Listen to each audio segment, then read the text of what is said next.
morning, Marco. This is the Good Morning Marco podcast, the first, best, and only podcast for Marco Island. It's not the only podcast. There's at least 12, but so I don't watch any of them or listen to any of them, so it's the best. I do. First, but best, this and is the only first, for best, me. and only on Marco for sure.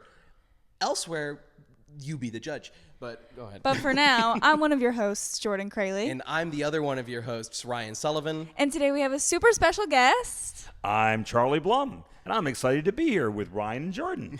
This is actually, you know what, our other host. Because Yes. we did you see the clip I posted on Facebook from when you were guest hosting on the episode before last? No, I didn't see I that. did. Okay, so I posted what was the question that you asked? It was a really good question. Oh, now I that's have to all I watch know. that. It was a really good question. And then when all was said and done, and then you made the joke about face for radio, and then I chimed in and I said I'm going to steal all of these questions and jokes for the interview, and it was difficult. I've got to to do watch that. this. Yeah, no, this is great. It's like a minute and a half long, maybe. But so, Charlie, before we get into some of our business that we have to attend to, what if you could just give the people at home who may not know who you are just a short elevator pitch of who you are? Well, I'm here on Marco Island. I say semi-retired because every now and then a project comes up that excites me. But for the most part, the projects I've been working on have been for nonprofit organizations and just trying to give back. I've been very fortunate that I've been in show business in the entertainment industry since like 17, 18 years old. So my whole life has been in show business, and I've enjoyed it. So a million stories. I've heard there's no business like it. There's no business like show business. Yeah, that is true. So I've been very, very fortunate to have led an exciting life and still continue to, I hope. Well, thank you for giving us the time to interview you. Absolutely, yeah. I enjoy it. I've had the pleasure of watching you guys on your podcast and being a part of one you did recently. And both of you are very, very good. And I appreciate this opportunity. Thank you very much. Well, we really appreciate you having us here. And with that, before we get into the full interview today, we're going to have a quick word from our sponsor.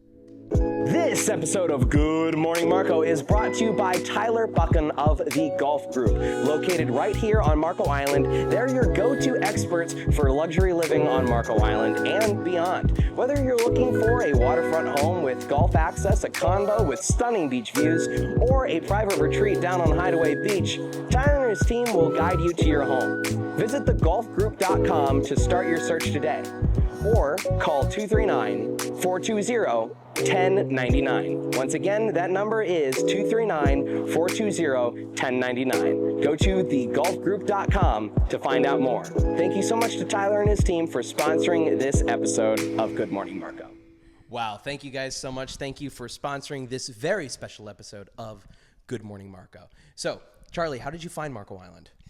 That's a good question. Actually, it was almost by mistake.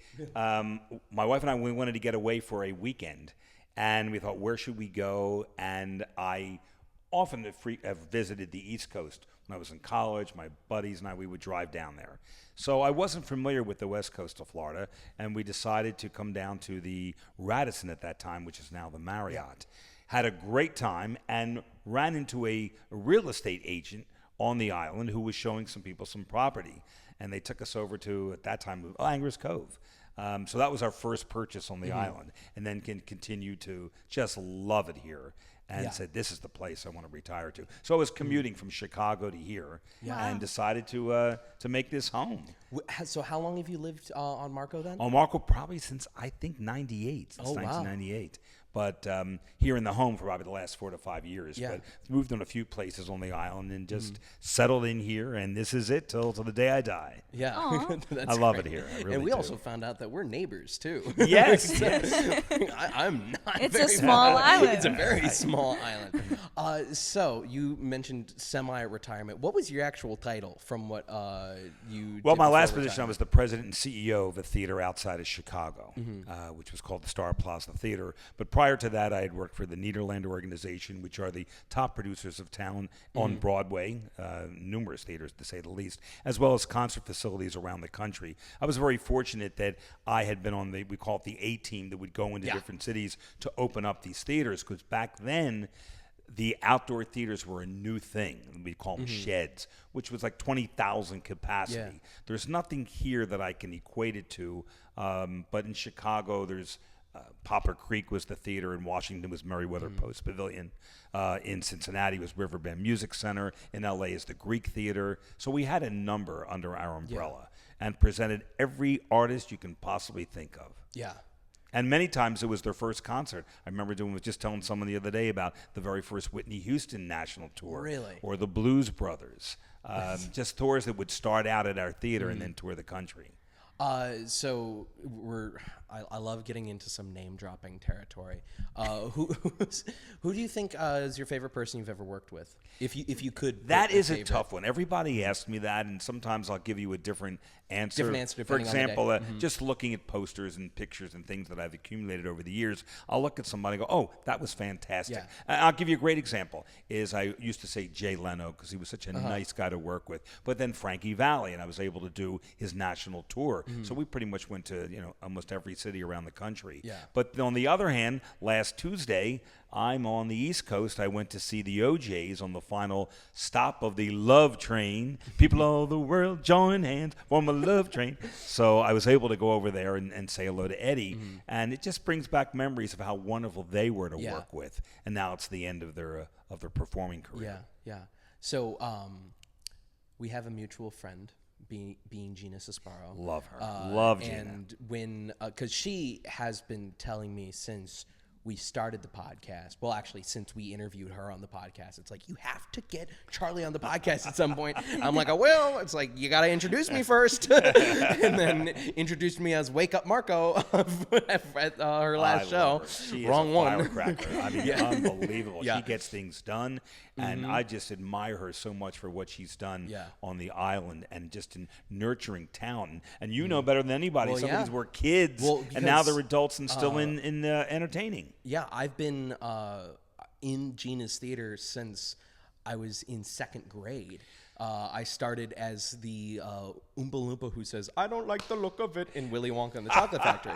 And then Jordan joined me for one performance when we did Christmas Carol, which, again, I don't recall. But I think that's a very funny bit, but I genuinely don't.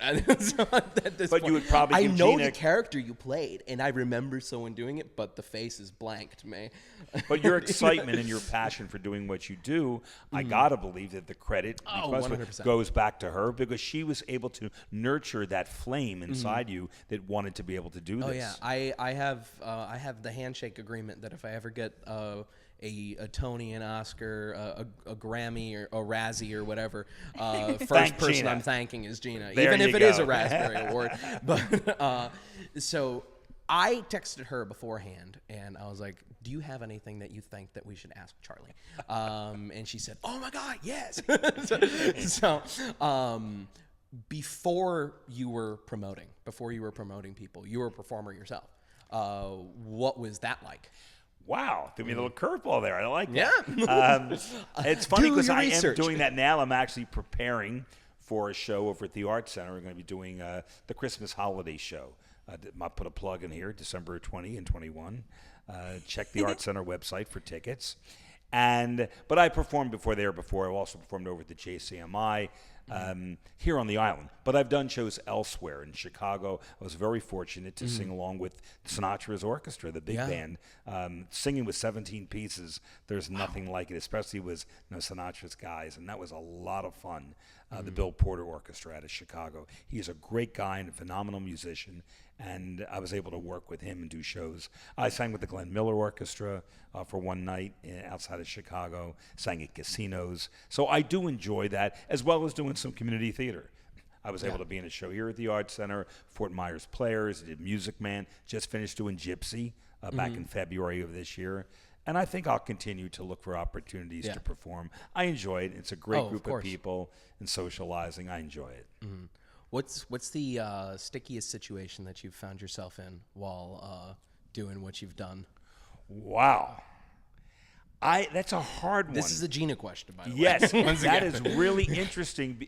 You're asking some good questions here because Just the other day, I was telling somebody the story about doing an outdoor concert. They were suggesting that I should do shows out here, promote major names at Veterans Park. Of course. And I said, I'm through with the idea of promoting outdoor shows because I had a really bad experience doing Alabama, the group Alabama. At the height of their career, I'd played them at our theater, and they were very kind, and we developed a good relationship. And they said, if you want to take us somewhere else to a major, outdoor arena or whatever, please do.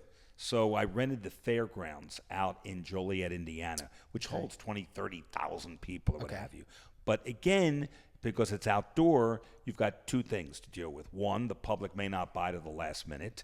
And number two is the weather. Yeah. Or I should say the weather is number one. So you can buy insurance, and I won't get into all that. But the point is, a storm was supposed to come through, so nobody was buying their tickets. But I had rain insurance, but only from 6 to 8. And at 8 o'clock, they were going on stage, the wind kicks up, people start screaming and running out, and they go into the trailer to regroup because of the storm. And I thought, oh my God, I'm going to lose my job. We're going to lose millions or $250,000 I had calculated because I have to pay them. They showed up, it's pay or play. But they were kind enough to say, you know what, let's talk about this. Come back in 15 minutes, we'll give you our answer. And they said, we'll play in an hour if the weather clears up. This way they played the show, so there's no refunds, and hopefully people came back or what have you. Yeah. Anyway, but I looked at that, and I was just telling someone that story, and the worry on my face, like what's going to happen. But when I think about the excitement in our business, there probably isn't any occasion where I could think where there wasn't an issue. Yeah. I could look at pictures of performers I've worked with and go, oh my God, this happened that night, or that happened, or this one got sick, or that one didn't arrive till the snowstorm subsided, and we had to keep people in the theater till midnight waiting for the plane to land. I mean, there's a million stories like that. But frankly, it makes it very challenging at the same time. No, I very much so relate on a smaller level because we'll have guests in at my work a lot. And one time we had a guest, his name's Jonathan Shuttlesworth, who his plane wasn't cleared to land at the Marco Island Airport because there was severe weather. And we continued on the service for an hour and a half waiting as he was circling up in the air. And we just had the guest music artist that we had come in. He just kept going for an hour, and they were supposed to do like 15 minutes. So it was great. I can tell you two stories related to that. Yeah. One is the very first show that I worked with. It was at Shady Grove Music Theater, and we had George Carlin. Oh, and yeah. The very first Saturday Night Live episode, he was the guest host. And I had taken ads on that show to promote this date that we were doing. So I sent a driver to the airport, and this is before it's cell phones. And we're looking for him, can't find him. The driver's calling, I don't see him. Where is he? Where is he? And he calls in furious. Where's the driver? Where the hell is the driver? Right. Well, the driver's at the D.C. airport waiting for him because the theater was in Gaithersburg, Maryland. And George was in Newark, New Jersey. He got on the wrong plane and ended up in the wrong city. And now he had to find his way to get back to D.C. or Maryland. The show was supposed to start at 8 o'clock in Gaithersburg, Maryland. We didn't go on until 11:30 or 12 till he finally got there. But the audience stayed. Yeah. It was crazy. Well, I mean, it's George Carlin. Right? I would have stayed. I had another one where the audience was coming in at 7:30. This is at the Star Plaza Theater, and we get the phone call from the Temptations. It was the Temps and the Four Tops. And the Four Tops had just finished their sound check. And the Temptations were on a tarmac in Boston an hour before they were supposed to be performing. So I'm scrambling. It was a snowstorm, and it was fog in Chicago, so they delayed the takeoff because I thought, well, I'll get a helicopter to pick them up from the airport, but I couldn't find a helicopter company that would fly in that fog. Right. Then I arranged for police escorts from the Chicago police to get to the Indiana border to then get to the theater. And they came in late, but I got a comedian to open the show, and we delayed everything. But it's nights like those where you go, wow, what an incredible evening, that the audience didn't even see any of it. Now, of course, they know the show went late, but they were blind to the fact that when they walked in, these guys were sitting in Boston, Massachusetts. That's absolutely insane. Wait, what? That was the Temptations? Temptations and the Four Tops, but it was the Temps that were on the plane. Yeah. Wow. But almost every show has something, which does make it exciting, actually. Is there an example where everything went right? Or is Well, there... the majority do go right. I have to say well, that. everything goes right. Right. It's also interesting that pulls up story after story that I played REO Speedwagon a lot. Okay. And Kevin Cronin, a great guy, all of them are wonderful people. And he made a comment once. He said, when we see your theater on our list, we all smile and go, great, we're going to have a good time. There you go. Because they know it's going to be easy peasy and everybody's fun to be around and they'll have a great show. Yeah. What do you think has been your greatest achievement with your projects? Nobody ever asked me that. That's a good one. I think the trust with the acts, and I think that's started to change somewhat. In the old days, everything was on a handshake, and your word was your bond. And deals were 50-50. You come in, we split the box office, take off expenses, and so forth, and we pay 50-50. That has changed. So, now you're dealing with lawyers and lawyers who have lawyers and accountants and everybody and agents and so forth, which I did as well, but I think today it's even tougher in that sense. Even more so, correct. And so the achievement, I guess, that your word is your bond and the credibility to work with some of these artists, and some of them might even say, you know what, send me the money next week. You don't hear that anymore. Once an act plays, it's done. You can't get it back. I think it's a perfect example of, it's just like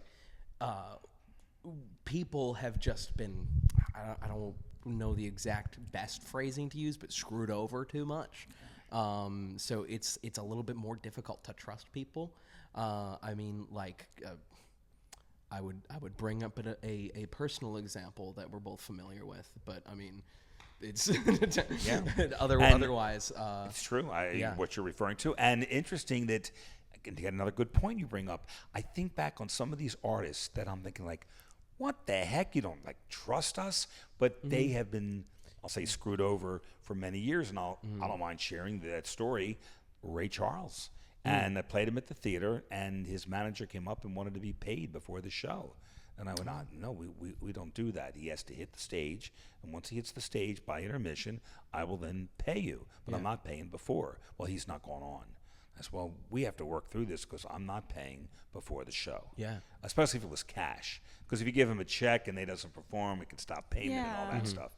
But I was taken back by it, and I went, I can't believe he's going to do this. When it was in the contract that we would pay intermission. Right.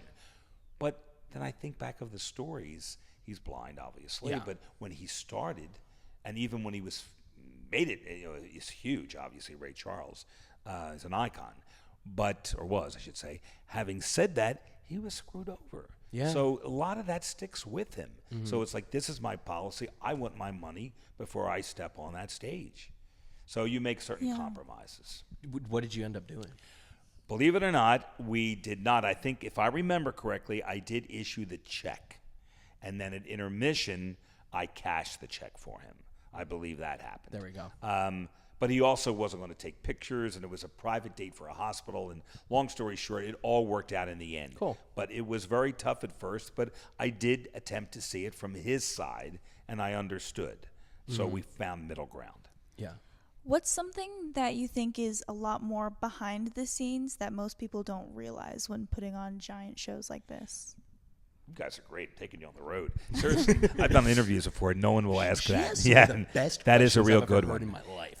And it is funny you say that, because the stories that I just told about the Temptations and Garland, when I can stand on the side of the stage and I watch the audience clapping and having a great time, and they have no clue as to what went on. Negotiating for the show, booking the show, marketing the show, production to getting the show up and going, getting the people in. You got staffing issues on that and so forth. Seeing it come to a completion, or fruition, I should say, is a phenomenal feeling. Oh, yeah. And when the audience walks out and they're excited, I can't put a price tag on that. Yeah. What do you think is a massive assumption that people might have about the entertainment industry that you don't necessarily think is true? I think in some cases they believe that the promoter is making a fortune. And more so today than before, that's not necessarily the case. And I'll give you an example. Let's assume I've taught this at a class, a master's class, and I was fortunate to actually go over to China on a program Wow. with one of the universities and spoke to a group of students. Having said that, I would use the example of what show would you get behind if you could do a Bruce Springsteen concert, or I'll use Taylor Swift. If you could do Taylor Swift, or you could do the OJs and sell out, which one would you take? And sell out if. Let me give you a better example. If, let's say, Taylor Swift playing a stadium, but the OJ's playing a 3,000 to 4,000 seat theater. Right. Nobody in that class asked the question, what do they cost? Yeah. Because that's what's critical. Because if I have Taylor Swift, she doesn't need me. Taylor Swift goes on social media and says, I'm going to be at this arena on that date, and it's sold out within 10 seconds. Yeah, not So- even. Correct? It's sold So- out before they even announce it's That going is live. correct. So why does she need a promoter? Right. But someone that's going to go out and do a advertising campaign on radio, and print and TV, and social media to sell the OJs at a lower amount, but sell it out, there's more profit potential Right. in many cases for the promoter. Now, what has changed, of course, in recent years, merchandising, concessions. I mean, you go to some of these venues, the ticket price is high, of course, Yeah. but parking is $50. Yeah. You know, a And then hamburger is $30. $40. Right. Service fees are another couple hundred. So the promoters, whether it be Live Nation or other companies, they have to look for those opportunities to generate money because the artist is getting a significant amount of money for their performance. What would be a piece of advice that you would give to someone who wanted to get into the entertainment industry? Am I supposed to say, don't do it? No, only could. because, they used to say, well, what's Yeah. it like? And I know a promoter that made a comment, said, well, we call it high school with a checkbook, meaning you can now do the things you've always wanted to do when you were in high school, but now you got the money to do it, That's that kind of funny. thing. The lesson that you were supposed to give to them, and I didn't come up with this, somebody else did, and I think it's a great lesson. If you want to go into show business, what you do is you take $10,000, you take it out of the bank or a loan or what have you, and you get cash. And you put it in an envelope, the $10,000, and you go out to your mailbox, and you put the envelope in the mailbox, and then you set the mailbox on fire. And if you can walk back into your house and go, just lost $10,000, and you're okay with that, welcome to show business. Wow. Jeez. That is not at all what I expected. No.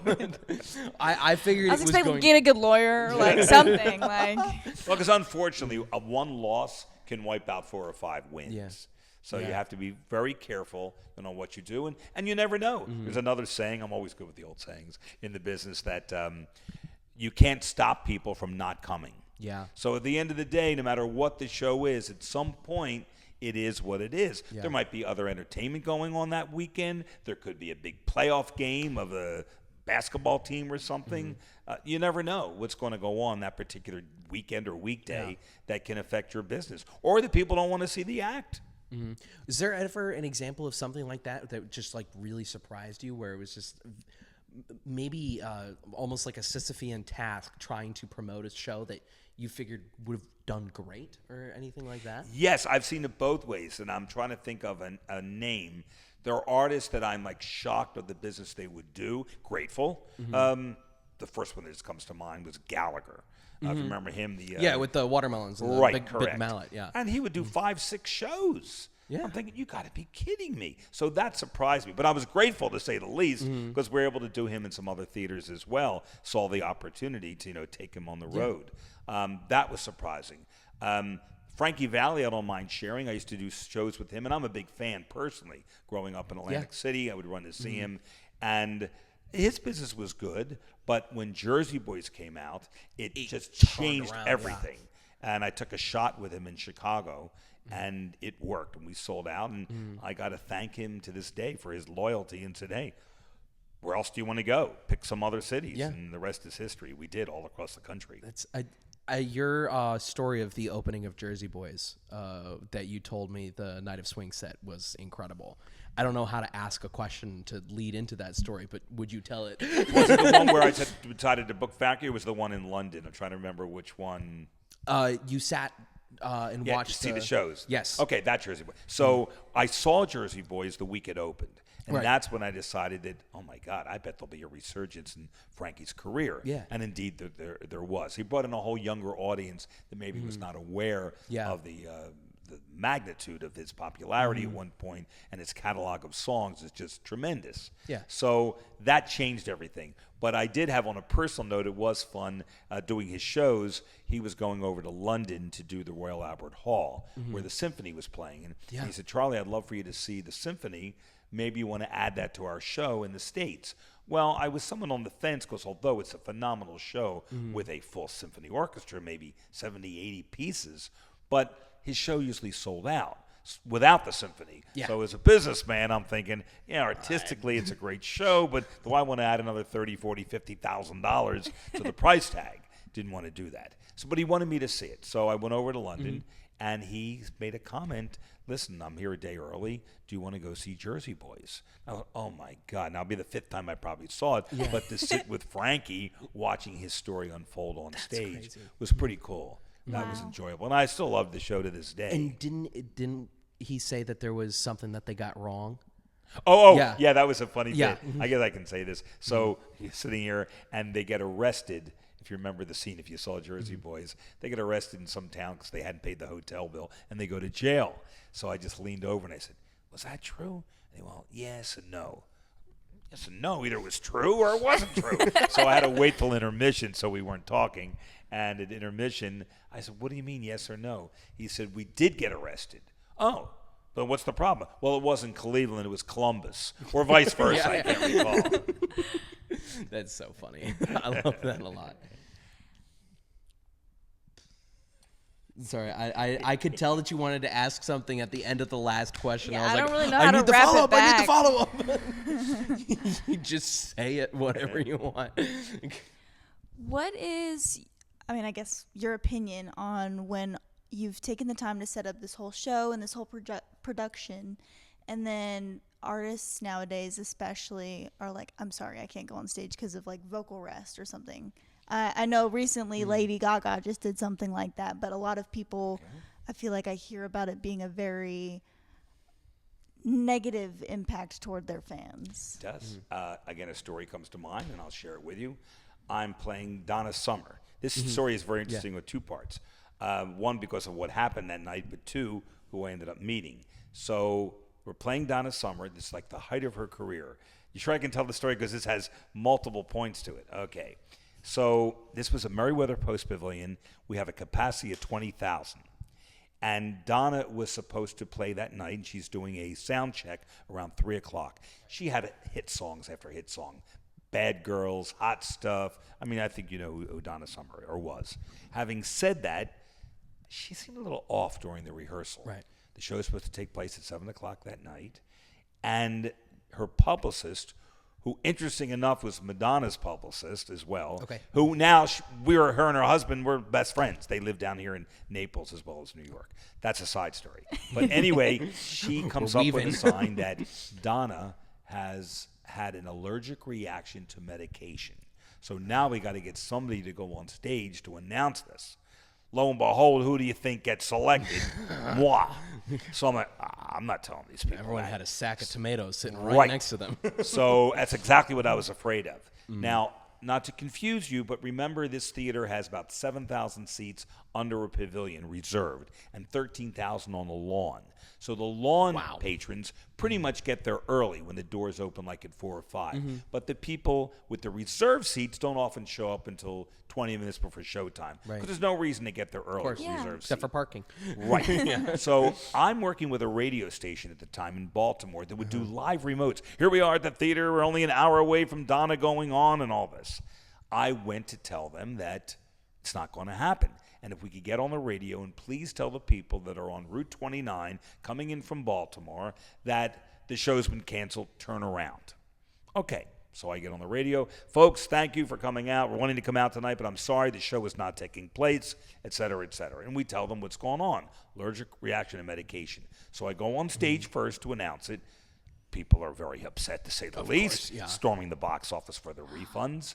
And the other people are on the highway. So again, we encourage them to turn around. I'm there till maybe 1, 2 in the morning because of all the craziness going on. The next morning I get in around 10:30, and the staff says, Charlie, there's a lady calling you. She's going to sue. I go, over what? She said she heard you on the radio and you lied. She'll be calling back at noon. I answer the phone at noon. She is screaming. Why is she screaming? Because we lied. She turned around, didn't go to the show, and the show was fantastic. I went, what are you talking about? She says, don't you read the papers? I said, yeah. She says, pick up a copy of the Baltimore Sun. Now, we're not talking about the penny saver here. This is a major publication. I go over to a 7-Eleven. I pick up the paper, and you can Google this. As true as I'm sitting here. There's an article. Donna Summer knocked the audience off their feet last night at the show at Merriweather Post Pavilion. Her gyrating pelvis during Bad Girls had the audience on their feet and dancing. The guy wrote a review. Obviously never went to a show because there wasn't a show. Can you believe that? That is so funny. Somebody's getting fired. Yeah, that's like Yes. I see this happen somewhat often too, where an article will come out that a celebrity has died, but like a bunch of details are missing, and then it's revealed, oh, that's the TMZ had a pre-written article that they're just ready for the moment that they kick the bucket, that they're throwing their the name and details and where they died and all that in there. They do. It's like, and that happens all the time. I don't want to date myself here with the Dewey Decimal System, but I'm in Cincinnati, and somebody told me the story that you just told me. So I'm looking up something at the library, and I just, I'm in the bees. So I look, and there's my name in the periodicals, a little card that there's like articles. So I call the guy at the newspaper who I'd worked with. And I saw my name in the periodical. He says, Charlie, you're in the morgue. I'm in the morgue? What does that mean? And he said, we have a file here on people that are somewhat influential in the marketplace. So when they die, the article is pretty much already written, going to what you just said. So I was frightened at first, taken back by it, but also proud. Yeah, that's a compliment. That's a compliment. Say when I'm going? If you're important enough to have a pre-written article about your death. Yeah, just saying. That is how I went to sleep that night. Yeah. And I thought, is there a date on it? It's like, no, it says. Everybody put their predictions down. Right. October 29th. Yeah, like, oh my God, it was frightening. But I was excited too, just like you said. That's so funny. I just recently saw TMZ release the video of from them finding out that Hulk Hogan had passed to publishing the obituary. And it was 90 seconds. Wow. It was someone ran into the room and they're like, Hulk just died. And it was ready what? to go. It's like, what? It's like Hulk died 74. He was at home surrounded by family, and then they're like, can we get confirmation? And then you see someone calling like someone that they know is like close to Hulk Hogan. It's like, can you confirm this? It's like, it's confirmed. It's like, I got an article, 150 words, ready to go. And then, my God. And then like that, I'm just That's like, amazing. this is insane. It is. Like, Here I was thinking that people just been practicing their typing. You know, like when you're in school learning and you have It's the in orange there. cover and you can't look. I was like, They just add the date. yeah, no, they just added date, time, Right. where, and why, and just the questions. Yeah, it happens a lot. I know, completely separate topic, but Richard Nixon had a speech ready to go in case the Apollo astronauts weren't able to come home. Oh, I didn't know that. This is one of the if there is a it's out there on the internet and you can read it, and it's just it is so surreal because it's exactly what he would have came on TV and said if they So had there's to a leave copy him. of the speech? I don't think he actually delivered it, but you saw somewhere there it is a exists. actual the print. I would love to is read that if online you could somewhere. send that to Yeah, me. I'll have to find it, but it's effectively it's like these brave American heroes in pursuit of knowledge discovery will be forever commemorated by every time we look up into the night sky as we remember these three brave heroes who will lose their lives for this. wow. They will be mourned by their nation. They will be mourned by the people of the world. They will be mourned by a Mother Earth that dared send 2 of her sons into the unknown. In their exploration, they stirred the people of the world to feel as one. In their sacrifice, they bind more tightly the brotherhood of man. Amazing event. Side story on that, which you may decide to edit out, I don't know. But I'm in high school, and I win this contest, the state, and then I go to national. I came in 5th in the country, and Nixon was supposed to present the award. So I'm there, and they come over, and they say, listen, I'm sorry to the top 5, but he's been called away to a national security meeting or some kind of BS probably, but we have somebody else going to give the award. And I'm rolling my eyes, and they tell me who it is. I went, oh, my God. I'd rather get the award from this guy than Nixon. Who was it? Neil Armstrong. Wow. So I get the award, and, of course, we didn't have cell phones in that day, but the photographer takes a picture, and they send it to me like weeks later. Okay, so I'm holding on to this picture, and I think I'll never, ever get a chance to see Neil Armstrong. He was very private and so forth. And now the company transfers me to Cincinnati. So we're opening our theater, this big 20,000 outdoor, and somebody associated with the symphony said they had a contact with Neil Armstrong. Maybe we could get him in to read the Gettysburg Address. And I'm thinking, it's not going to happen. Lo and behold, they get Neil Armstrong. So I walk backstage before the show, and I introduce myself, and I show him the picture of me and him, and he looks and goes, no, this is not right. I don't like this. This is not right. And my heart sunk. I thought, oh, my God, what did I do wrong? I can't believe this. And he says, you still have your hair, and I don't. And then he invited me into the green room. We talked for a while. So and then part 2 of that I might as well tell because it has to do with Marco Island. So now I'm retiring, just back, and I'm going to love it here in Marco. You know what? I'm going to make a trip to find out where Buzz Aldrin lives, I think, in northern Florida, and I'm going to find out where Mike Collins is. I heard he's in Vermont or somewhere in Connecticut or Carolina. So I do some research.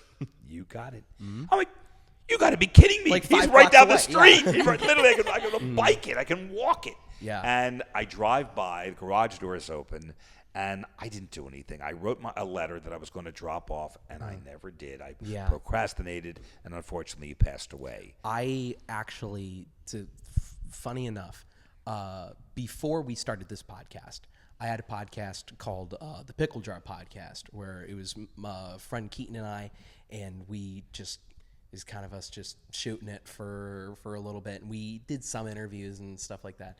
And I was trying to work our way in that podcast to be able to do more interviews and like people of interest and stuff like that. We ended up interviewing the previous vice chairman of the city council. We interviewed Jared Griffoni when he was first running for city council, and then like we interviewed Gina because accessible, and we actually had confirmed we were going to interview Dog the Bounty Hunter, and then he moved, but I had my sights set that I knew where Michael Collins lived, and I had a letter as well that I was like ready to go and like put in his mailbox. That it's just like, I really want to interview you on my podcast, because this is before it was a Good Morning Marco podcast. It was just a podcast, and never did. And then I think that was one of the first things that I thought about when we first had this idea, because I believe he passed in 2022. I believe so. Yeah. Yes. So we started that last one in 2020. This we started in 2024. But I don't know. It's that's just so funny, because that was like because I think years ago I kind of had the idea for Good Morning Marco for this podcast. It wasn't like, is it specifically only about Marco? It was just a podcast where we talk about Marco Island sometimes, and he was always one of the dream guests that never got to happen. There's nights, I'll be honest, I sit outside and the moon looks gorgeous, and I think that's unbelievable to think that Neil was on the moon and Mike is circling the moon in darkness. I want to meet this guy, and I procrastinated, as I said, and I never got to meet him. Maybe we could get Buzz Aldrin on the podcast. Yeah, there you go. I still can get the picture signed, I guess, by him, which is also interesting because of all the entertainers I've had the privilege of working with over the years. I read something that the hardest autograph, the number one of the past century, Neil Armstrong. Really? Huh. Yeah. He just doesn't sign anything, or didn't. And how many people got a chance to meet him? But it was a cool experience. Speaking of people who don't sign things, a personal favorite of mine, who also my cousin, her current boyfriend, happens to be on retainer as his front of house sound engineer. Really? Ringo Starr, Sir Richard Starkey of There you go. the Beatles of the Fab Four.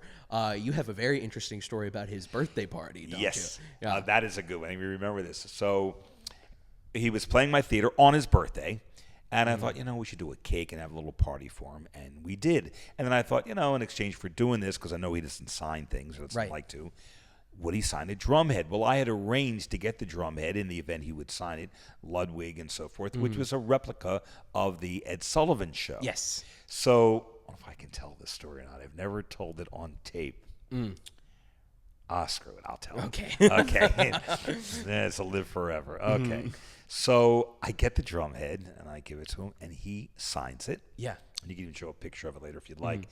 And he writes, wow, and Ringo Starr and the date. And he writes, this is a fake, exclamation point. So I laugh as we're chuckling now. And I went, oh, thank you again. Thank you, Ringo. And I take it home and go You put got it a in my picture of office. him signing it as well, too, right? I believe so. I got to look back for that. But I've Okay. got a picture with him. Okay, got it. So he writes this, and I go, thank you. I zip over down the hall from my office is where our graphic artist worked. And I went, is there any way to erase a Sharpie? She goes, well, if it's within so many minutes of being signed, whatever. I go, yes, just had it signed. So I said, all I want is the part that says this is a fake. Please take that off the drum. And she does. She scrubs. I went, great. So now it says, wow, Ringo Starr, whatever. Okay. Wow, So I've Ringo got Starr. this. And about 2 months later, I'm sitting and having a dinner with his agent on the West Coast, and I'm recounting the story. And he went, you didn't do that, did you? And I went, yeah, I did. He said, Charlie, that's what made it so special. Was that he wrote, this is a fake. That's what he does. Yeah. You need to have that on there. And I'm thinking, oh my God, you got to be kidding me. Now, I'm not looking to sell it, obviously. Right. But I knew where he was coming from, that's what made it special. He wasn't trying to be a jerk by doing that. It was just, this is a fake, but then Yeah. he signed it. Anyway, I took that part off. That's so funny. Wow. That is so funny. Dang, I forgot. I was going to take a picture of my Beatles wall and show you. We could even take a walk down there if we wanted to. Well, I But, still have the original, too. I have Pete Best. Yeah. And that's a story in itself, I'll say, for another episode. But myself and two other partners, we were looking to do a tour called Best of the Beatles and to bring over the original drummer. And if you're a Beatle aficionado, they would know who Pete Best is. of course, yeah. But the idea was to do a tribute band and then have him come on the second half. Excuse me. And then he would perform, do some songs and so forth, especially at casinos where then the high rollers could come back afterwards and get an autograph, a drum head, what have you. But he wanted to do the whole show. Yeah. And I just didn't think that would work. There's a reason why you weren't in the Beatles. Yeah. Yeah. So it never worked out. Well, he's not the most fantastic showman in the world. He's not that personable, but on the other hand, and I won't go into all the stories why he's not with them, but he was the popular one. And there's pictures. I've been to the museum in Liverpool because I went to his home to try to make this deal. And you can see photos of him signing autographs coming out of a club in Germany. And the other three, there's nobody looking at them. And the girls are just screaming for his autograph. He was a Wow. good-looking guy. And I'm not suggesting that that's the reason. There are other theories as to why he wasn't with them. But he was popular. Yeah. And then the rest is history. Wild. Absolutely wild. Did you have any experiences with the other three, or was it just Did not. Again, another great question. Yeah. Why? Now, I don't know when this is going to air, but there's a website called Charity Buzz, if you're familiar with it. And it's where artists will come on and say, okay, I'm willing to do a meet and greet, or I'm willing to give you my condo over in Tuscany, whatever it might be. Okay. And it's for a charity, and they each name their charities. So yesterday I get this alert that I might be interested in something, and it sends me to the site, and it is to meet Paul McCartney. And I looked at him and went, wow, I would like to meet him. But I've never, being in business, I've never paid anybody to go meet them. They were playing my theater. And I usually afford the opportunity to others, friends or those, what's that program, the Make-A-Wish. Yeah. I've always been supportive of that. If they write and say they'd like to meet so-and-so, I would go to the artist and say, would you mind doing that? So I've never paid to go, meet somebody. But having said that, I thought that would be a great opportunity to meet Paul McCartney. Yeah. I'm not going to tell you what the number is as of last night. I will tell you. It was up to $35,000 They're estimating the value to be 50, and I bet they will get it. Oh, There'll be absolutely. somebody from that generation that goes, Easily. $50,000. I'm in. Count me in. Not even have to be Wow. somebody from that generation, just someone with enough money. Yeah, right. Yeah, Yeah. 'cause Well, I I mean- mean, somebody of that with that money, but you're right. Yeah. They might do it for their kids or for themselves. I mean, we've seen some crazy stuff, Mm-hmm. kind of money they give for album covers nowadays. It's crazy. Yeah. If anyone wants to get me anything for Christmas, That's it, right? $50,000. We can send you to grand. Paul McCartney, and you get 2 people get to go. oh, there you go. That's incredible. So, well, you had said something in that last answer that made me curious. Make a wish. What has been maybe a really gratifying experience that? Just happened. I say just a couple years ago. So I'm producing the Double Dare tour. Yes. Which was a hit television show. On Nick. Correct. Right? Yeah. And Mark Summers had played our theater many, many years back. We hit it off, became fast friends, and decided, let's see about taking the show back on the road to those that were in their little kids. They were under 10, and now they're in their 40s, that would go and bring their kids to the show. So I got a request either directly or through Nickelodeon for the Make-A-Wish, and they wanted to be slimed. And I have to say, I had to hold back the tears watching the smile on this girl's face when she's getting slimed and playing one of the games. If you're familiar with Double Dare, it was just, you can't put a price tag on it. And I credit Mark and the team for doing it. But knowing that I was part of the process of putting it together, just it's one of those feelings I'll remember forever. Jeez, yeah. No, I imagine. I truly commend people that have the ability to give back to the community. Just thinking of the Relay for Life stuff that is coming up. Please come up with a question. Oh, let me think. I had a very emotional phone call earlier about okay. that related thing, so I just kind of... Let me think. I think it's wonderful when artists do that, or anybody for that matter. And Gene and I talk about this all the time because that's how the challenges that come with serving on a board or being part of a not-for-profit or what have you can be major challenges, especially in this climate today where there's no money coming in to support the arts. The government has cut funding for PBS, among other things. So having said that, it is a challenging time. But to be able to give your time, energy, and knowledge back to the community, you can't put a price tag on that. And that's where my head is now. Was there ever anyone that you worked with that just really surprised you? That maybe you sort of had a preconceived notion going into before you met them about maybe somewhere that you heard? Like, I know my dad did photography with Neil Diamond and said it's like it was like everyone said that he was great. And it's like, and I saw him fire a waitress in front of me. It's like he didn't even like. It's like it was crazy. Well, But I won't mention the negative ones on this podcast. And maybe if we do this again, I will. But I'll probably be saving it for my book or whatever I finally end up doing before I die. This book I've talked about for 20 years. But I have been surprised sometimes the other way, where the artist comes in. That is what more so what I was asking. Yes, this one, I will tell this. Let me just think for a second. Okay. Because I'm going to put it in a book. I will tell it. Okay. Okay.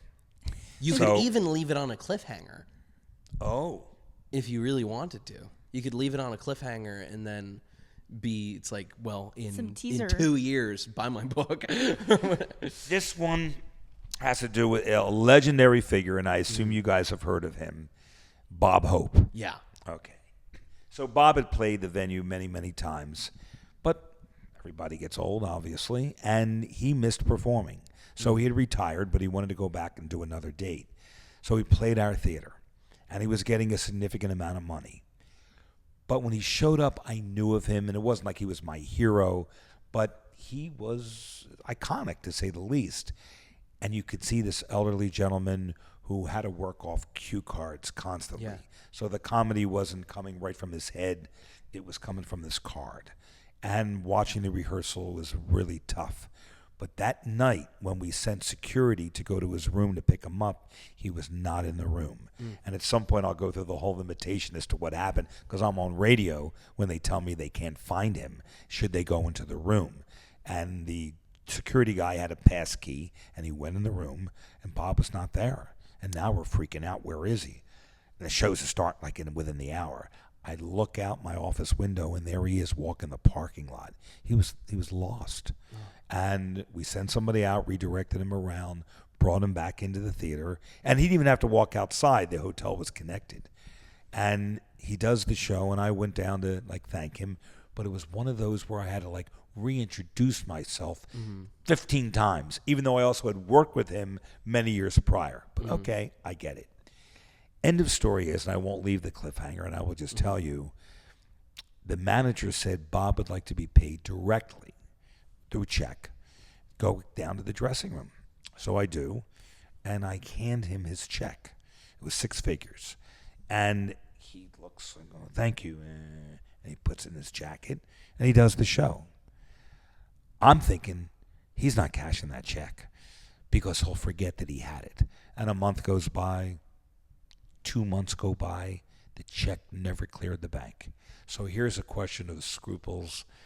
Do you notify him that he hasn't cashed the check? Or do you look at it and go, I just picked up 6 figures? And we thought, let's just wait another week, and then we'll figure out what to do. But the plan was to then call him and tell him that was the right thing to do. But it ended up, his wife, may she rest in peace, she went through his jacket pockets when she would send stuff to the cleaners. And she went through his suit jacket and found the check. So it was months later, even to the point where I thought we would have to reissue because the bank may not honor it after 90 days. And I don't recall whether we did or not. I really don't. But I do know that, it was the ethical, it was the right thing to do, was to pay him. But I'm not going to lie and say the question didn't go through my mind that he doesn't need the money. One of the wealthiest Americans at that time. Right, Bob Hope. He just wanted to play the show. And, you try to rationalize that. But at the end of the day, played. We had a deal. He should get his money. Of course. Oh, that's wild. How much time we at? Let's see. Wow, this is fun. I know. This is fun. Yeah. You guys are good. That's some great questions. I know. Do you think that we should move into some rapid fire questions soon? Oh, it's the rapid fire time. I don't know if I can deal with that. I'll try. I'm good with that. Okay. Yeah. Because we haven't done rapid fire questions in the last 2 episodes we've recorded because we've been on a time crunch for those 2. Wild. Anyway. And I think how it's does very this important segment we work? have some really good rapid fire. Yes, 100%. So with that, Rapid fire questions. Oh, it's one of those? Oh, I forgot. Roll Oh my at gosh, you, I right? forgot we had an intro. rapid fire questions. So, would you like to do the honors? Charlie. Coffee or tea? Oh my God. Okay, now I'm going to have a real problem with that. I can't give you a rapid fire answer. Why? Because I am a tea drinker, iced tea. But every morning, I know yours is Good Morning Marco. Wake Up Marco is my friend, Oscar, runs the coffee shop. I am there pretty much every day. Yeah. So it's coffee in that sense. But if I'm home by myself, it's tea. What kind of tea are you making when you're home? Oh, that's good. So just the other night, it was a cinnamon apple or something like that. Yeah. And then I had his hot tea with a cookie, watching TV. And then I pour the rest into a jug, and I put in the refrigerator for iced tea. There you go. I am a huge fan of the hibiscus tea. Ooh, that's some of my favorite. okay. In fact, you need to come down to Kava Culture at some point. I don't know if you've been or not. They It should be have on a some Thursday. of the on a Thursday. Oh, come tea? come They have on an tea. open mic night. Every I would Thursday, enjoy that. Every Thursday, 8 to 11. Don't do it while I'm gone. I want to be here. Yeah, I need to see a this. I'm fellow doing it. Charlie host. I need to see I'm this. in. Actually, Charlie Pace, if you're familiar with her. She's from Everglades City. She's got She's bright amazing. orange hair. She is so talented. She's like Paramore. Yeah, Haley Williams. One woman show Paramore. But she's incredibly talented. She hosts open mic. And I can know a few songs. Yeah, no, 100%. You have to come out and do it at some point. Yeah. And the Kava bar but- keeps a piano there. They have guitars on the wall that you can use. Yeah. You just go in I'm anytime in. you want to Yeah. do it. I've done it over at the boardroom before. Yes, yeah, I've done it once or twice there. In fact, first time I ever They do open mic performed- there? Yeah, every Tuesday. First time I ever performed live with my guitar was at the boardroom, and it was about 4 months after not even, like 2 months after I started learning. It Wow, was that is shortly after my 21st birthday, and I had discovered that I really liked the Anchor Lab Turtle Season IPAs. And I was at the boardroom. I had a couple. And then Tony Smith, the owner, comes up and goes, "Hey, Ryan, your dad, man, he was telling me that you just started learning how to play guitar. Play us something, man." Play us something. He hands me a guitar. And I'm just like, You started playing. okay. And now what? And I butchered. What was it? Was it House of the Rising Sun? Or was it? It was another song from that era about a location, Hotel California. Oh. It was, I butchered it, and I have never done it live since. And never then been invited back. No, it's so out of my range. I don't know why I picked it. I think it was because I was impaired. So then I didn't do anything with a guitar on a stage until they started open mic at Kava Culture, which weaving it back to where I started. They have great tea. They have this thing called profanities. Profanities. Okay, very clever play on words. I won't say the exact name. I was about to say it's of going to be them. rapid fire bleeping. Yeah. That was a good joke. Yeah, I'll put in the bleeps, but I won't exactly say it now. So there's one called Chai Effing Harder. So that's the chai tea. Filthy then mofo. There's the filthy mofo. Wake the F up. Come on, which seriously? is a bunch of caffeine in that one. And then there's Go the F to Sleep, which is the chamomile tea. There's two more. Zen as F. And that one, I don't know what it is, but it's really good. And is your effing awesome? Is that the hibiscus tea? Oh. Or is that Wake the That's F up? not- I think it's your effing awesome. And it's not effing; it is the actual. They actually word. say the word? Yeah, no, yeah. So you can go in there. It's like, yeah, can I get a Zen as? And then Really? it's like, Yeah. it's like, sure Do they thing. spell it that way also? Or do they use different? Well, if They have the little stars on the sticker. oh, That's do what they? I Oh, was okay, Yeah. yeah. They have- There's also Badass Mofo, which I don't know if they have that one currently, but I know there is that one. There's Yes. Badass Mofo, Filthy Mofo, Chai Effing Harder. They rotate. Wake the F They up. rotate. So is Go it the F to alcohol? sleep. I don't drink. Is So it no, alcohol it's there? completely non-alcoholic. That's the best thing about it. Non-alcoholic it is a, bar. alcohol like replacement actually. The other thing that they sell, the main thing is kava. So kava is it's a root from the South Pacific Islands. It used to be used in like ceremonies and stuff like that. In fact, they actually they show it in Moana too. Because it's big in the Polynesian cultures, and they would drink it out of a coconut shell. And back in the Polynesian islands, they call it awa. It's the awa root. It comes from a pepper plant, so it kind of numbs your tongue when you're drinking it, but it doesn't get you drunk. Because It's just you are calm and full, social. Yeah, calm and social is what they say on it. You don't get the negative effects, so you don't get a hangover. It doesn't impair your motor functions, doesn't impair your driving or anything like that. But it does open you up socially, which I know we don't need that, but it does. But I was at the kava bar before this because I need that. You were there before. That's funny. Yeah.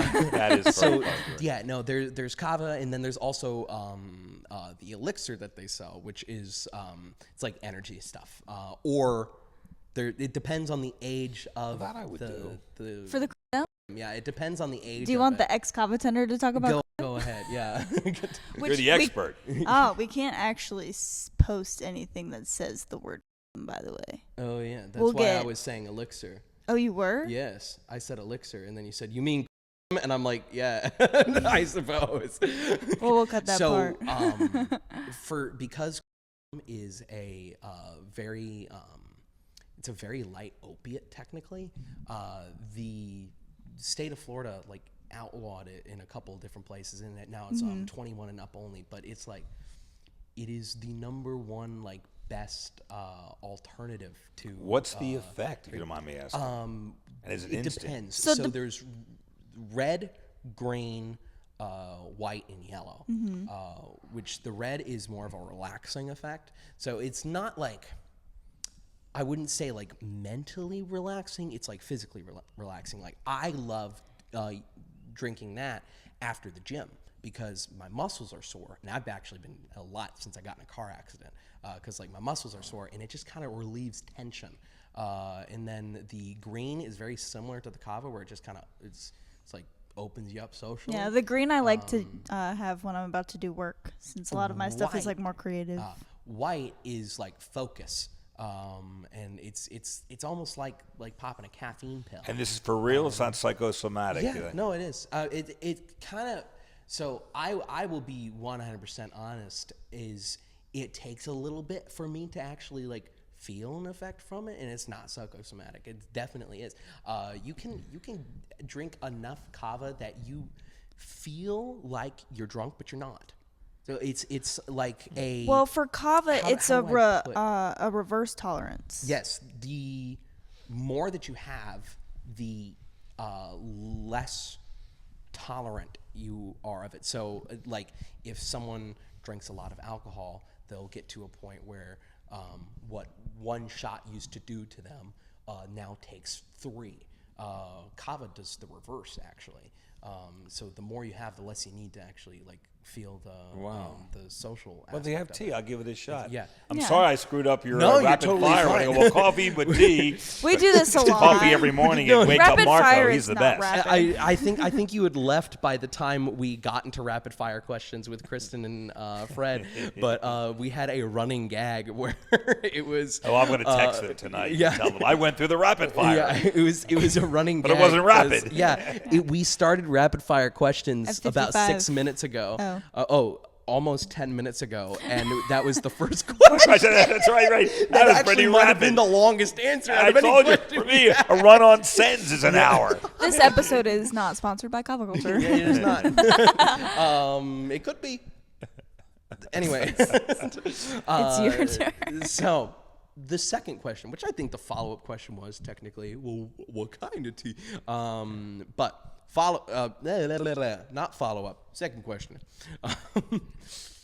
beach or mountains? Beach. Yeah, easily. Very much so. That's yeah. Love- born and raised on the beach. I Love it here. see the vibe and everything around here. Very relaxing. I'm gonna enter the never before asked Oh, territory. okay. Go ahead. Yeah. Just we so that way usually it- only actually know the two.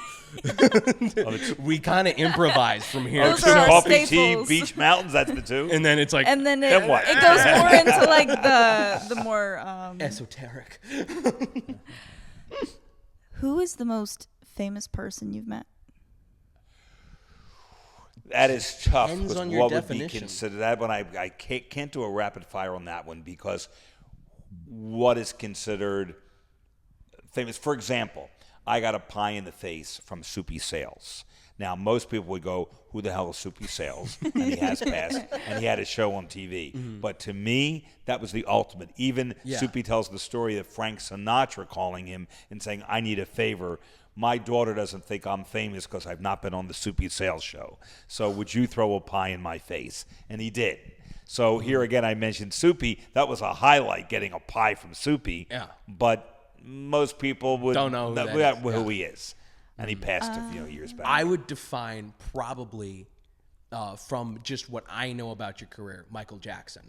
Oh, yeah. Okay. That's- That's a very good point. I'd forgotten about it. Oh yeah, I forgot that I met Michael Yeah, Jackson that's on like 7 separate occasions. That was a at least. great story, too, I Yeah. have to say. Well, you would you tell the story? Yeah, about, I don't mind telling that one. So this when I started in the business too, and I wasn't the head of the company at that time. I was a publicity manager or director. And my job was to take the artists to do their marketing, radio stations, newspaper interviews, and so forth, which today is a whole different thing. You pick up the phone or social media, whatever it might be. But back then, we didn't have that. So I would set up the interviews. Now we're going to the Washington Post. Then we're going to go to WBL radio station. Then we're going here. Then we're having lunch and so forth. So I had Michael for 2 weeks. I believe he was in town. I think I was showing one of you earlier today the press release that I had written for the show. And the tickets, they were very expensive for the Jackson 5. It was $6.75. Is that unbelievable? And I said nowadays the period is a comma. Right. Yeah, now it'd be 6,000 for a seat in the front. But anyway, I arranged, Michael wanted to go to the White House. And I knew some people with the Secret Service and so forth. Who was president at the time? It was Ronald Reagan. Okay. And I went, let me see what I can arrange. So I set it up. I got a Social Security number, and we're ready to go. And I get a car, a limo, and this is before there were phones in the car, obviously, except to call station to station. You could make a call. I don't know, she had like ship to shore kind of thing. Okay. So I go to pick him up at 8 o'clock. I think the tour was at 9 that I had arranged, and it was just him and me. But I go to the hotel, and I look as the doors part, and he comes walking out, but I can see the whole family on the inside. So Michael gets in the car, and I said, Michael, I'm just curious, my business, but why would your family, everybody, from Janet to Randy to mom and dad, why are they all up and dressed in the lobby? Well, that's what I want to talk to you about. They would like to go also. I went, Michael, aside from not being room in the car, forget that. You don't just walk into the White House. Yeah. You know? One does not simply walk into the White House. That's why I had to get your Social Security number and everything else. So we've got to get this approved. Well, is there any way you can do it?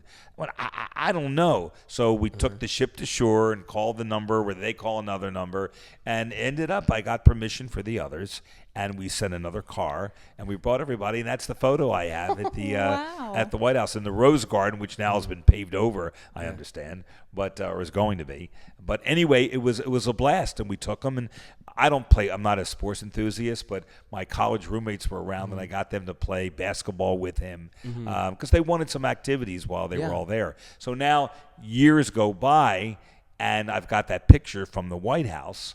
Michael did not have it. And now this is just maybe a few months before his passing, and he came to Gary, Indiana, which was his hometown, to do some type of PR event. And I brought the picture over, and his security guy came over and says, Michael wants to see you. And I go into the hotel room. He's there with his kids. He says, I won't use the word, did you get this?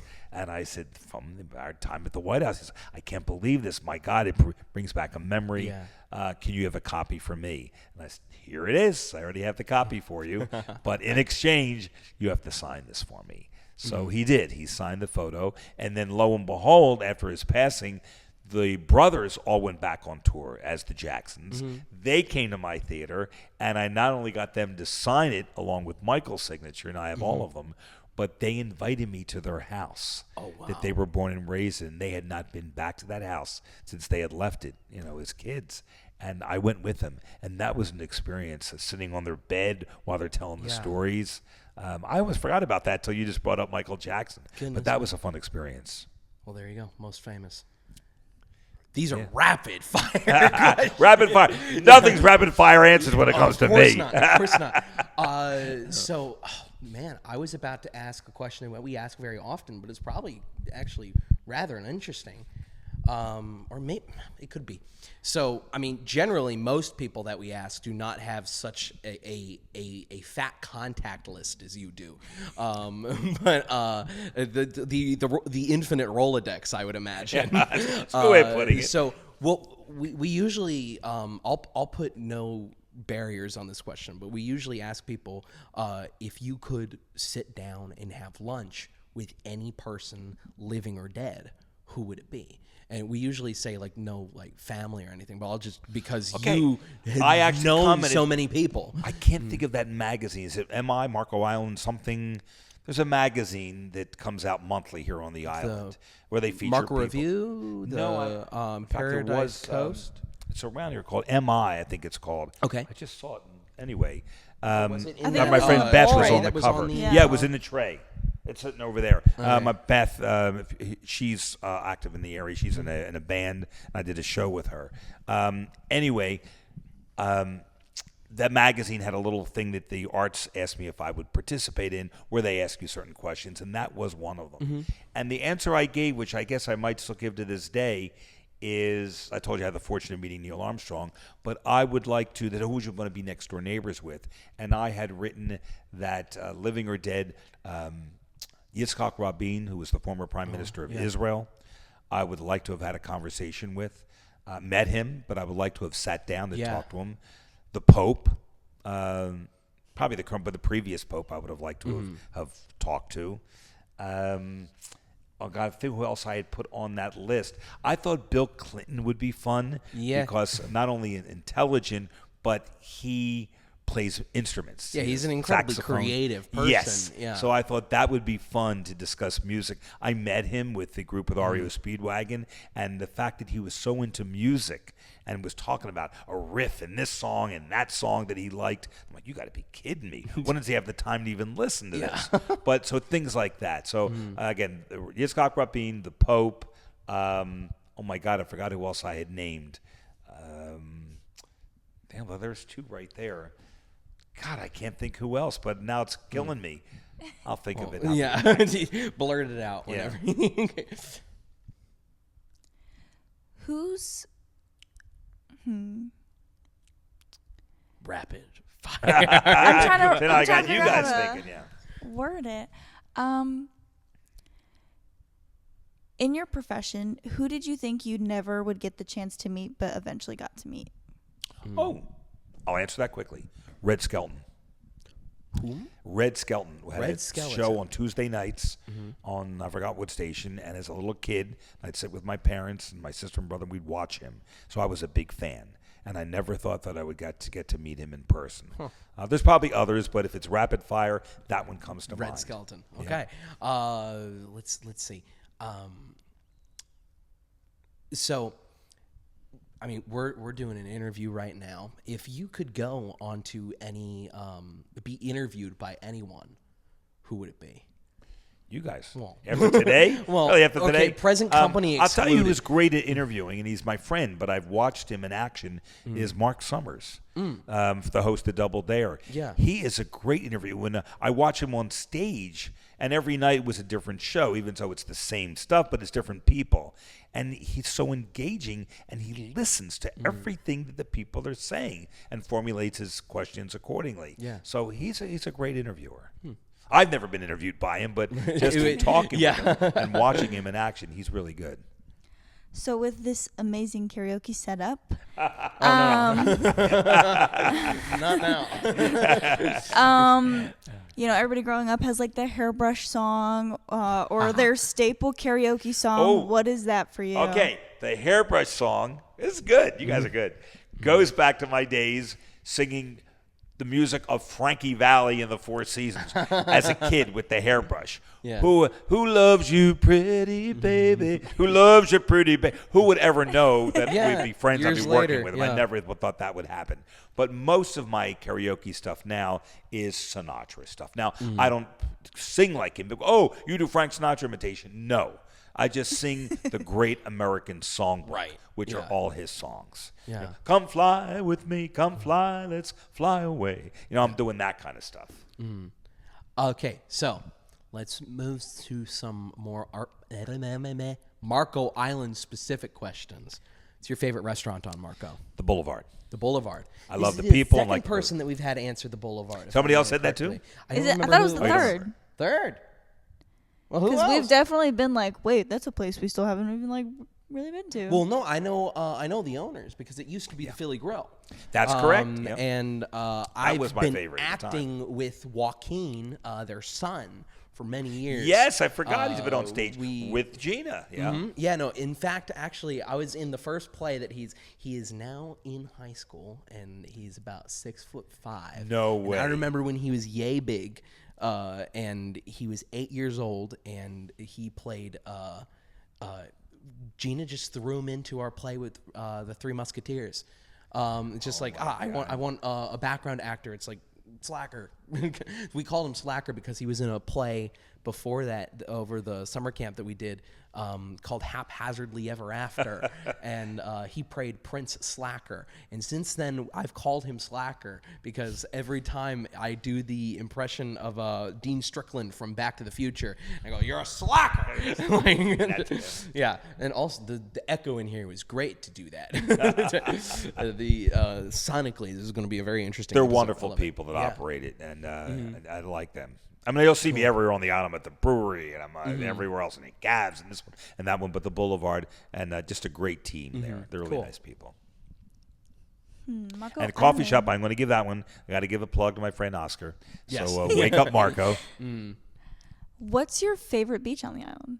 Ooh. Well, I'm at Resident. I just got my pass yesterday. I'm you now go. good for the year. So Residence Beach. You did say beach, am I correct? Yes. Yeah, okay, yeah. What about what's your favorite thing to do in Southwest Florida? Wow. I wanted to open it up so that you could also pick something in Naples or maybe out in the Well, I mean, I try to get involved activity in type at thing. that local theater. I mean, Fort Myers, I had to schlep it up there for a show, which was a Yeah. long drive in season. Sometimes it took me over 2 hours to get to the theater to play a part, in the show. But they were wonderful people also there at the Fort Myers Theater. I have to give them credit. And then down here, we have our own. So Yeah. I enjoyed theater. I enjoy doing my shows, whether it's this Christmas thing coming up. Or whether it's just performing the Sinatra stuff. Yeah. I enjoy it. So I've also driven over to the East Coast, as I mentioned before. Just went to see the OJs the other night, and that's like an hour and 40-minute drive. It's nothing. Hit Lauderdale, come back, especially if it's out of season. In season, You're going to be taking a long detour. That's I have correct. a follow-up question. If Go I may. for it. What would be your dream role to be in a production? What's your dream role? I've been very fortunate that the dream role is probably still the same that I have played, and I've done the show 50 times probably. In fact, with Kristen actually one time as well. And that was The Music Man. I love that part of Harold Hill. I played it at age 19, and I've still played it even 2 years ago in Fort Myers. That has been a blast. Yeah. But I've done Chicago, playing Billy Flynn. I love the musicals because I enjoy music, obviously, but they're hard to do. And then also you got to find things that are age appropriate. Yeah. There was one recently. I thought this would be my final one, but the rights aren't available, nor do I think that I would be able to do it. But Billy Crystal was in a movie called Mr. Saturday Night about 30 years ago, and he recreated the role on Broadway about 2 years ago, and it's made into a musical, and it was fun, and I thought that one I might want to do.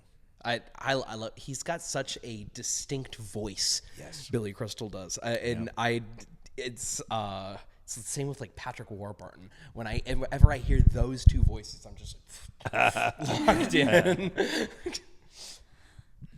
I really liked your answer to that question, so I switched what my Okay, a follow-up. question. Ooh, a A follow-up, yes. okay. If you could take any book, movie, or anything, what would you turn into a musical? Oh.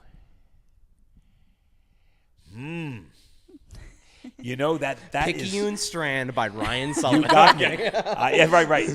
That is a good one. I don't know, and what I find very interesting about that is I was just reading some blog or something recently about shows that are going to Broadway in the fall, and many of them were based on movies. Yeah. And I'm thinking, how are they going to make that into a musical? How are they going to make this into a musical? So I don't know. There's many times I question, like, how are they going to do that as opposed to this would be a great show? I don't know. Follow up. So, you sat with Frankie Valli at the opening of Jersey Boys. Who else that you've worked with do you think deserves a musical about their life? Oh. Interesting, because Huey Lewis just had one, and I didn't get a chance to see it, and it closed. And that was one that I thought, how are they doing a story on Huey Lewis? But I realized it was his music, and they make that into a show. Okay. So it wasn't necessarily a bio, of him. I don't know. I'm surprised they don't have one like McCartney or something like that. I mean, they've had Beatlemania where they play all the songs, but a life story I think would be interesting. Yeah. I'm going to think about that tonight, actually. Yeah. I'll get back to you. Yeah, the next episode. Yeah. Follow up. I'll follow up to the follow. I don't You think don't I have can to. keep Yeah, following you up. don't have to. I'm going to be honest. I forgot the original question I wanted to ask, though. So I'm going to take my very not rapid moment to What think show, about would it. show or movie or book Well, would no, turn into it? because she changed her question to ask that question. Oh, so now we got to go back to what was the original Oh, question. yeah. Okay, so we were just talking about, like, Marco-related Oh, yeah. Marco-related questions. This is a podcast about Marco Island. Yeah. Yes. Whoops. Rapid. Is there a certain sport you do for hobby, like pickleball, tennis, golf? No, I am not a sports enthusiast. But that doesn't mean that I don't. Last night, actually, I watched the last half hour of the Eagles-Cowboys game. I can't believe it. If anybody were around, go, Charlie, you're watching this? But it was exciting to watch, the first game. But having said that, I'm not. I'm a theater geek, in that sense. And I think what the Art Center Theater does here is it's tremendous. Sad that it's only 84 seats because it does limit the type of shows we can do. I give all the credit in the world to Gina, who we were talking about earlier, knowing that there's challenges in any building that she's going to go into, but that doesn't stop her. She knows that she can still put on a good show and make it work. If there's no backstage area, she'll put curtains up and make a backstage. But she finds the That's what we talent. did at the she middle works school. with them. Yeah. So I'm in awe of her. She's my idol. What she's able to do. And then I think if there's other stuff that I want or shows that I would want to see between Naples and Fort Myers, there's always a Broadway show coming through, a national tour or a concert or just community theater. The Naples Players, they're fantastic. Yeah. So the Marco of the Art Center, what we do there, we've got some great talent right here on the island. Wow. And then it goes up to Fort Myers and beyond. There's a lot of talent down here. Yeah. Is there anything else that we want to mention before we start to wrap up here? Because I know you've got a well. prior I would just engagement say in is about 50 I minutes. hope that people will support the Art Center, not just here at the Art Center Theater where we do a tremendous amount of entertainment, comedy series, concerts, and of course the shows that we do, the plays, but the Art Center itself. They're on Winterberry. There's a lot to do and a lot to see, and it's sad. I'm not going to get into politics, but the fact that there's very little, if any, funding available anymore, that we rely on people on attendance and showing up and making donations and so forth. And I just hope that people will recognize that we have a charming facility here on the island and some great talent, and to come out and support it. Yeah. Cool.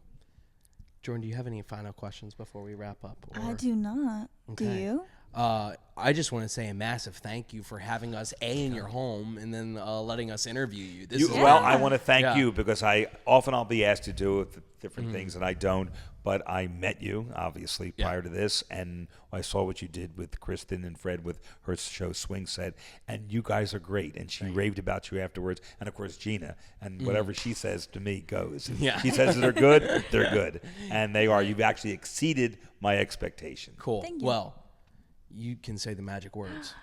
Charlie, official friend of the podcast. Yes. So I'm excited for us to have we will have another- to have a sequel Yeah. at some point. I would don't love know that. when. You Yeah. made it so comfortable. I feel Yeah. like I was just going to say I feel like I'm sitting in my living room talking to you, but I actually am.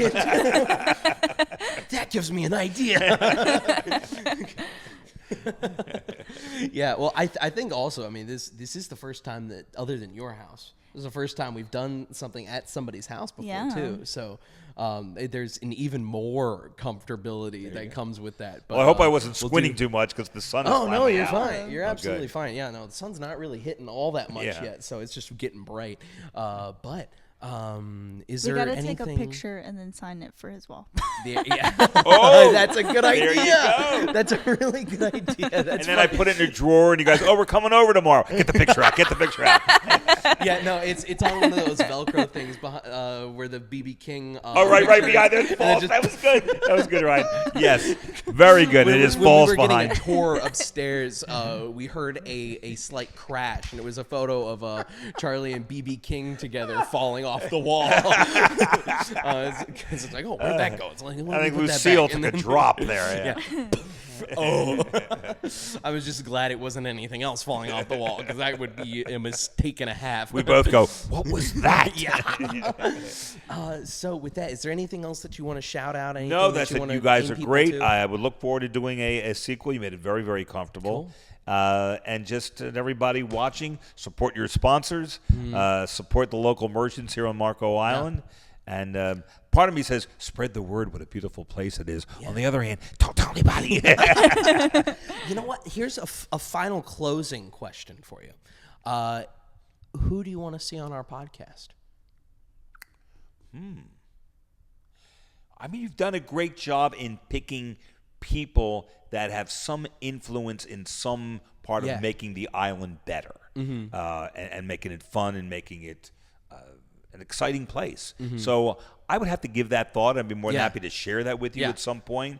Now that we've done this and I see how comfortable it is, I probably will make some recommendations to you. Cool. Well, with that, Jordan, where can they find you? You can find me on Instagram, JGKraley03. You can find my work account also on Instagram at Current Creations FL. And Ryan, where can they find you? You can find me at www.ryanmsullivan.com. That's RyanMSullivan.com. You can find all of my information on there. There's links to like my Facebook, my Instagram. You can also buy my book on Amazon. Maybe coming to some tourist traps near you in the not too distant future, which is very exciting. Had some conversations with some people today as well. You can follow me on Instagram at Real Ryan Sullivan, and that is all of it, RealRyanSullivan. And with that, you can. Did you get all that, folks? Yeah. Number 7, number 1, number 4, number 2, number 6, number 5, number 3. That was our coffee ranking when we did all the coffee places on the island, which we'll have to redo because there's more coffee places now. Yeah. Anyway, maybe a teaser for an upcoming episode. There's also Good Morning Marco. That's what you're watching right now. You can subscribe to us on YouTube, follow us on Spotify, as well as you can follow us on Facebook and Instagram, or next door if you're feeling like having a bad day. Wow. It's a terrible platform to exist on. I uninstalled it again. Did you? I only have it to advertise for this. But you can follow us on all those places. Make sure that you share this episode with anyone that you think would find enjoyment in it. I mean, this has been a very enjoyable episode, so I don't see why you wouldn't share it. Post it on your Facebook. Follow us there. And all that. You can also go to goodmorningmarco.com, and we are going to be having some new merch available. Of course, we have our month of October. We've got the breast cancer awareness shirts. What does it say on it? I completely forgot. It was one of the funniest things ever. The back is going to say Good Night Cancer, Good Morning Marco. Yeah. And the front just says Marco Island, Florida. Yeah. It's a pink tie-dye shirt, so it's going to be very cool. We're going to be getting those in very soon as well. If you want to buy merch in person, you can get it at Cava Culture Marco Island, by the way. That's a great plug for them, too. And we're running out of merch, pretty much. We've been selling Thank you guys out. so much for all of the support. Yeah, it's been a really fun year and some change. Of course. We're getting into doing more events. Which, upcoming, the first Saturday of every month, we're doing a beach cleanup. I believe by the time that this, of course, because we're doing the beach cleanup tomorrow. Yep. So by the time this episode comes out, our next one will be in about 2 weeks, more likely than not, which will be the first Saturday in October. We will be doing the Marco side of the Jolly Bridge. So join us for that. Of course. And if you guys are available to be volunteers for the Relay for Life making its way back to the island, please feel free to email us at goodmorningmarcopod@gmail.com. Cool. And with that, I believe that is it. That is it. Again, thank you, Charlie, so much. Thank you. This is great. I really enjoyed spending time with you. Cool. Sponsored. This episode of Good Morning Marco is brought to you by Tyler Buchan of the Golf Group. Located right here on Marco Island, they're your go-to experts for luxury living on Marco Island and beyond. Whether you're looking for a waterfront home with golf access, a condo with stunning beach views, or a private retreat down on Hideaway Beach, Tyler and his team will guide you to your home. Visit thegolfgroup.com to start your search today. or call 239-420-1099. Once again, that number is 239-420-1099. Go to thegolfgroup.com to find out more. Thank you so much to Tyler and his team for sponsoring this episode of Good Morning Marco. And Other sponsor. And there we go. I was like, that was not, in fact, it. We got to pay the bills. So, with that, thank you so much for watching. It really does mean the most. And we will see you all in the next one. Bye. Bye.